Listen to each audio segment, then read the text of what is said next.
Okay, boys and girls, back for the second half hour of the Investigative Journal. Isn't it great? God, we've come up with a new plan to get through the day, right? Isn't it difficult sometimes? You know, when you're searching for the truth, you feel alone and you feel like, wow, where are we at? How come nobody thinks this way? Well, I told you my plan, and hopefully you'll take advantage of it. But I really want to get back to what I did yesterday. Bill Hughes is a guy that was on my show many times. And he wrote a couple little books. I told you I like them because they're very short and I can comprehend them after years of internet exposure. I still can read at least an 80 to 90 page book, hopefully, if it's about the Vatican-led New World Order, because I have been programmed to do that by my handlers, so says Alex Jones. So, anyway, let me play Bill Hughes and we'll get back to that ISIS CIA connection. And he talks a lot about, they're into now the Iraq war, and we pulled out of a certain area, and we left all of our military stuff for ISIS. It was kind of like a gift on Christmas. You know, the American government giving them billions of dollars of things. All of our American soldiers that died, didn't matter. They turned it over to, guess who? ISIS.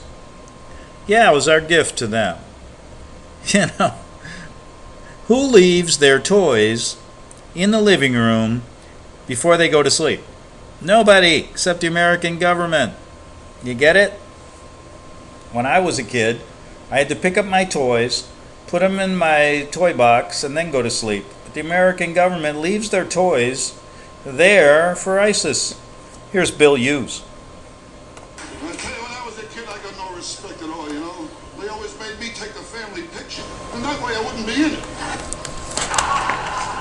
My old man, he didn't help either, kept taking me to the zoo. He said he was hoping my real parents would claim me. I find out that when they use my family, make a sequel to Roots. They want to call it Fertilizer. Now I'm looking forward to a very exciting new venture. It's not definitely yet. She just moved to my building. I didn't know that. Now, the things are real good. In fact, last week I had an offer to work another hotel in Las Vegas. Another one? Yeah, Circus. Oh. It's a bad deal, though. I gotta bring my own net, you know. But it's always a pleasure to be here. I mean, people are nice. So you treat me right, you know. I did another talk show. I got no respect at all. And it was my turn to sit down. They wouldn't move over.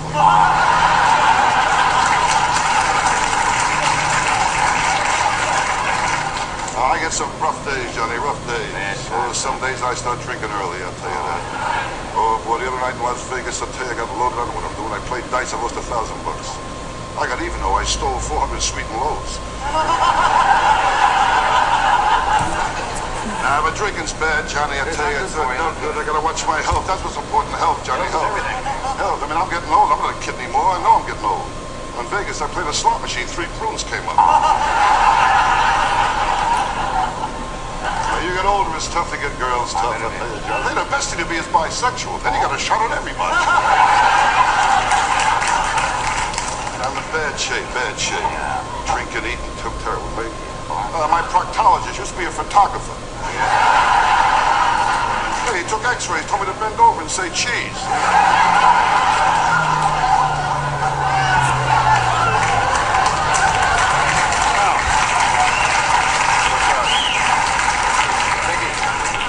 Love is important, Johnny. Blind dates are no good. Oh, blind dates are You have trouble with blind dates? Oh, I had one blind date. The girl showed up. She had pigtails.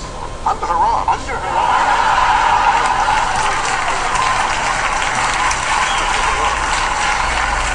That's a bad news. But there's a lot of sexy girls around. Oh, I met a sexy girl a few weeks ago. Ooh, worked in a restaurant making hamburgers. She told me she could make a big boy in 3 minutes and a boy big in 2 minutes. Very sexy.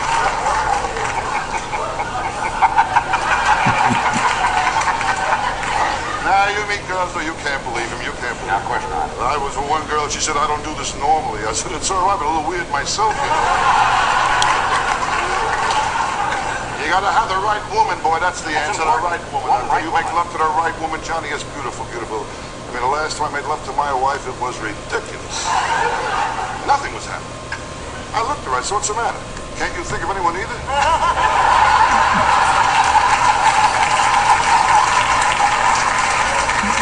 That's enough talk about sex. No more sex, okay? I'll tell you right here is sex. With sex, I had it up to here. Yeah. Not lately, though, you know? This week, nothing went right. I bought a waterbed. There were two Cuban guys swimming in it looking for Florida. I tell you, people are nuts, you know? My dentist, too, another beauty. My dentist, he found a new way to hide his bad breath. He holds up his arms.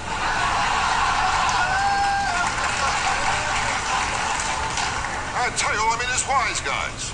Well, I checked in a hotel. I asked the bellhop to handle my bag. He started to feel up my wife. Oh, wait a minute.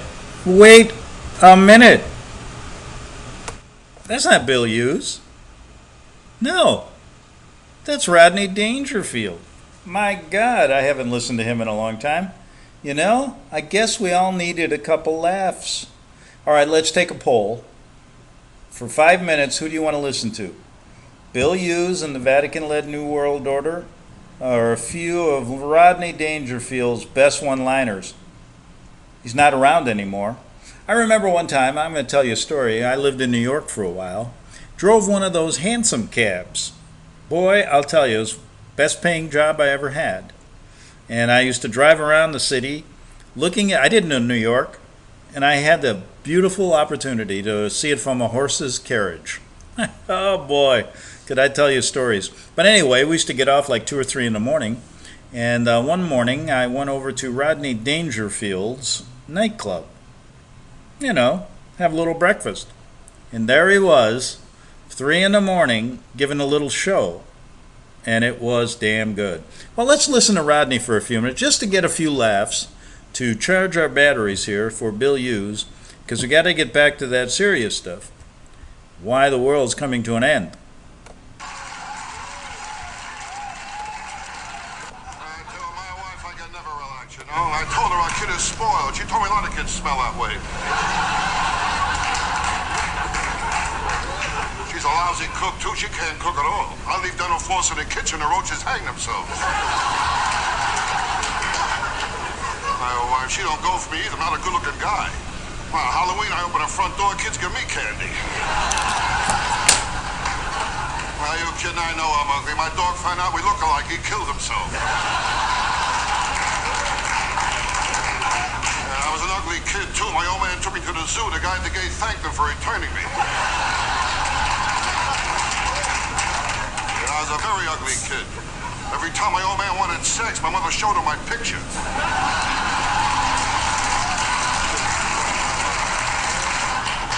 Well, when I was a kid, nobody was nice. I was 6 years old. I found out there's no such thing as elbow baby food.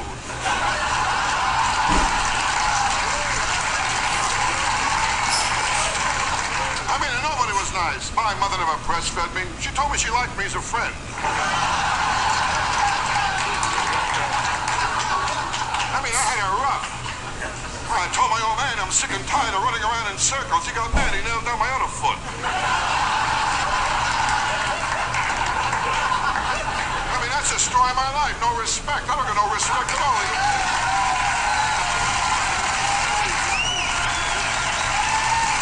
No respect at all.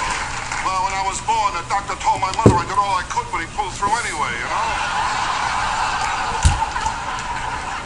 I don't get no respect from anyone. Well, last week my house was on fire. My wife told the kids, be quiet, you wake up Daddy. You're from Nebraska, it's nice. Midwest is nice. You like Midwest, huh? Yeah, I wish I came Midwest sometimes, you know? Oh, Midwest, I lived in a nice, small, adjusted town, you know? I had a wooden frame house with a screen door in the back of the kitchen. My brother and sister were Marianne and Biff. And, do you hold up the backside, too? Do you have them? Yeah, I know. You show them the back? Yeah, that's a cute little thing there. I can understand about no You see respect. that?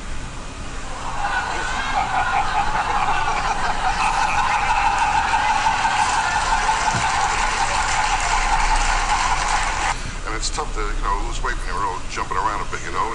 But I was much heavier. I was fat, you kid. I was so fat when I got my shoes shone, I had to take the guy's word for it. I mean, I was fat. I'll tell you that. I mean, I was some fat girls, too, I'll tell you that. Ooh. Now, one girl, she was so fat, she got in the scale, a card came out and said, 1 at a time, you know. She was fat. That's a big girl. Remember how we met? I hit her with my car. She said me once go around me. I told her I didn't think I had enough gas. She was a wild girl out there. Very wild girl. She was. You kidding? Well, she made me French toast. Her tongue got caught in the toaster.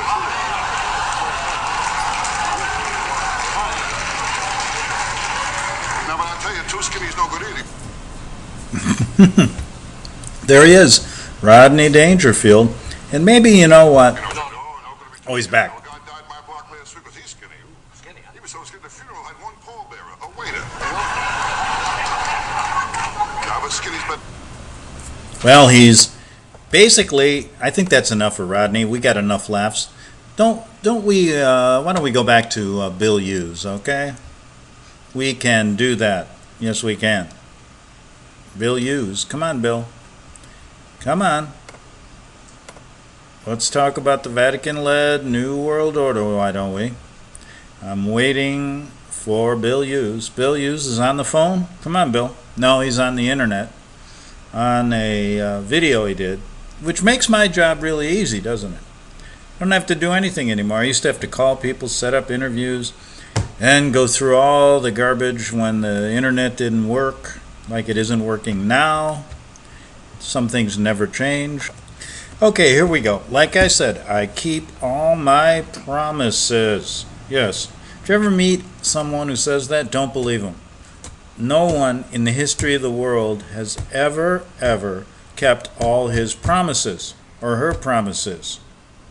It just doesn't happen. There you go. Well, anyway, I'm keeping this one. Here's Bill Hughes talking to Danny Vieira, and he's talking first. Danny is. Here we go. Danny, don't let me down. And using it to fight us. And they said it would save us $1 billion in shipping costs to get it returned home. So we just leave it there with the keys and the tanks, as it were, for ISIS, to take possession of it. And so it's an ugly thing we've created here. See, Danny, in the beginning, ISIS, Al Qaeda, they were created to fight against the Soviet menace. Mm-hmm. As the Soviets would invade a country, just as they were doing after World War II. The Catholic Intelligence Agency was funding Germans in Germany, Italians in Italy, Austrians in Austria, you see, to oppose the Soviet invasion and the implanting of communism in their country. But now, Danny, the role of ISIS, the role of Al Qaeda, it's changing. It's no longer, as we saw in San Bernardino, as we saw in Paris, Danny, it's now changing its purpose. And now it's not to fight against the communist invaders. Right. Now, Danny, it's to create terror in the world, to create terror in Paris, to create terror in America. And Danny, if you watch the aftermath of these bloodlettings, if you watch the aftermath of these terror attacks, Danny, there's always certain calls that are made. Number one, there's a call for unity. And Danny, when it's based on truth, unity is a wonderful thing. Jesus prayed for unity for his children in John 17. But Danny, a false unity that's based on a false pretext, that's not unity at all. That's chaos with a purpose. And Danny, that's what Paris was all about.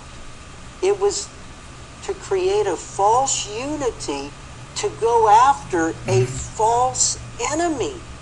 ISIS, Danny, is not the enemy. Babylon the Great is the enemy, Danny. And you see, Danny, you look and you say, well, who cares? Who cares? Let's just fight against somebody. Danny, Jesus in Matthew 24, Jesus said, take heed that no man deceive you. And the world press, the media, the television, the newspapers, they're telling us that the common enemy is ISIS. And Danny, the sure word of prophecy says, no, no, and 1,000 times no. It's not ISIS, it's not Al-Qaeda, it's Babylon the Great. And this awesome book by Paul L. Williams, who was born, raised, educated in the Roman Catholic Church. Paul L. Williams has laid out in this book the creation of the CIA as a Catholic organization created by Pope Pius XII in his knighting, in his ordaining Bill Donovan to be a crusader against communism. And the fact Catholic Intelligence Agency created these militant organizations, first in Europe, but now in the Middle East. And of course, again, we are seeing the role of ISIS changing right before our eyes. Okay, I've got to make a point here. Okay, some of you are going to wonder why I mistakenly put Rodney Dangerfield on, or why I mistakenly did it and then I let it play, and then I put Bill Hughes on. Well, let me tell you, I did a little experiment with myself. A few laughs with Rodney, and all of a sudden, when I started to really listen to Bill, I was getting a lot more out of it. I really thought to myself, what's really important here? A few laughs with Rodney or Bill? And I said, Bill, of course. But I couldn't have gotten to that point unless I allowed myself to relax, to think of the crazy things in life, to go back and just have a laugh over what you did when you were 16 years old. And that brings to mind, and before I get back to Bill, and I know he'll understand me when I do things like this, it brings to mind when I said, what was I doing when I was 16 or 17?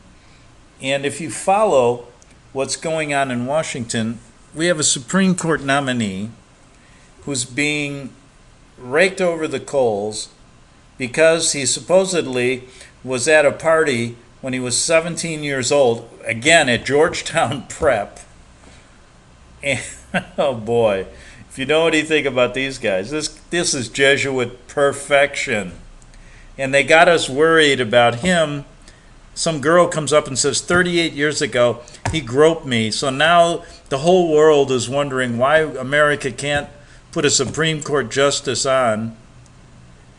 And they're going back to 38 years with an unsubstantiated investigation. The girl doesn't even remember where it was, when it was, and is sure it was him. Kavanaugh, the justice who's trying to be the Supreme Court justice, is saying, I never did it. There was no rape. There was no violence. And they're going back, and they're making the Supreme Court justice admit that, yeah, I used to like to drink beer. Who didn't like to drink beer? If they went to a Catholic boys' school like Georgetown Prep or where I went, Notre Dame High School. Come on. These people are driving us nuts. They're doing this on purpose. Come on, people. Follow that Kavanaugh thing and you'll know why this is a farce. While the whole system, they're playing you for fools. Back to Bill Hughes. They're not fighting communists. They are creating terror with a purpose to bring all the world within the scenario of Revelation 13, Danny, where all the world will wander after the beast. No, this is fascinating. Fascinating information. And what I'm thinking right now is how the devil is working through the apostate woman to bring about a new world order by creating terror, by creating a villain that's manufactured, that the CIA is connected to. And I'm thinking about how else does the enemy work through the apostate woman to bring about a new world order? And I'm thinking of climate control. I'm thinking, as we move to this now, it's the same goal. Whether they create the villain that we need to press together to wipe out this villain, which they've created. Now we need to press and to bring the world together under this false flag of climate control. Danny, Francis came out with his much ballyhooed encyclical in June called Praise Be. Laudato Si. Okay. Laudato Si in Italian, yes. Okay. Danny, in that encyclical, Pope Francis laid out the fact that we have relationships in trouble. We have nations in trouble. We have climate. Our environment is in a terrible, terrible situation. And so Francis came out, Danny, very strongly 6 months ago in his encyclical and said, we've got to find a solution for these problems that are confronting us as a global community. Yes. And Danny, the solution that Francis came up with in his encyclical, Danny, this will be the solution that will be pushed forward as terror continues. Now I know, Danny, that the president of France, after the tragedy that occurred in Paris within the last several weeks, I know that President Obama just came out here within the last 24 hours, Danny, and said, we will contain, or we have contained, ISIS and Al-Qaeda and the Muslim terrorists. But Danny, they have not. They have, the papacy, Danny, through the Catholic Intelligence Agency, has opened a can of worms, and now they will continue to use these militant groups that they have created that will dovetail, Danny, so that the world will cry to accept the solution of Pope Francis. We need to talk about this. I find this fascinating that this religious figure comes out with an encyclical dealing with climate control and science, as he says. False science, by the way, false science. But as we look at this encyclical calls for swift action on climate control. And people are praising Pope Francis, for what he has come forward with. But I want to read this statement to you because I think this is so pivotal here for what we're talking about today. Absolutely. The time for seeking global solution, as you said, is running out. We can find suitable solutions only if we act together and in agreement. So we're seeing a picture developing here. Yes, we are, Danny. We are seeing a picture develop, and I'm going to use the last 50 seconds to explain that picture. This man that just said that is not God on earth. He's a man, he's evil. He's creating a structure of evil. And he's saying, join me, join me. And you know what? People will do it under the guise that he's the holiest man on earth. Check out his record in Argentina. Check out who he's involved with, the organization, the Jesuits. Check out anything about him outside of the BS they give you from the Vatican. And you will find that when I say he's evil, and so are everybody else in that organization over there. Back tomorrow on the Investigative Journal.